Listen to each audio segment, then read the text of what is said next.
ఈ Indus valley agreement రద్దు చేశారు. ఇండస్ వాటర్ ట్రీట్మెంట్ ఉంది, అది సింధు జలాల 1960లో ఫార్మ్ అయింది అది. అవును, ఇవాళ ఎంత 2024, 65 years.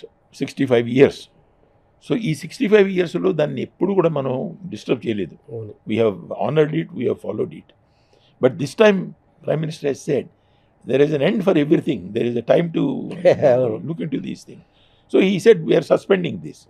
So it is more of a gesture to show our anger and to what extent we can go.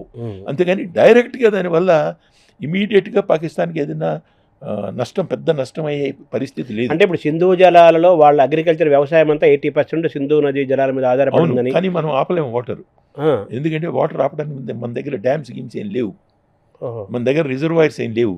ఇవి నార్దర్న్ ఏరియా, ఇవి ఇప్పుడు 7 rivers ఉన్నాయి. సింధు నది, సట్లెజ్, జీలం, చీనాబ్, రావి, ఇవన్నీ సింధు, ఇవి 5 rivers. అందుకనే పంజాబ్ ఉపనదులు ఉన్నాయి కదా, ఉపనదులు ఉన్నాయి. ఈ నదుల్లో పై ఉపనదులు అంటే పై భాగంలో నార్త్లో ఉన్నాయన్నీ కూడా కాశ్మీర్కి డైరెక్ట్ వెళ్తాయి. అక్కడ మన ల్యాండ్ లేదు ఎక్కువ, it's all hilly land, Ladakh అంతా. మనకి అగ్రికల్చర్ పనికిరాదు. మనకి ఆ వాటర్ ఎందుకు అక్కడి నుంచి కిందకి తీసుకురావడం చాలా కష్టం. So we have never developed that. So that water has been allocated to Pakistan.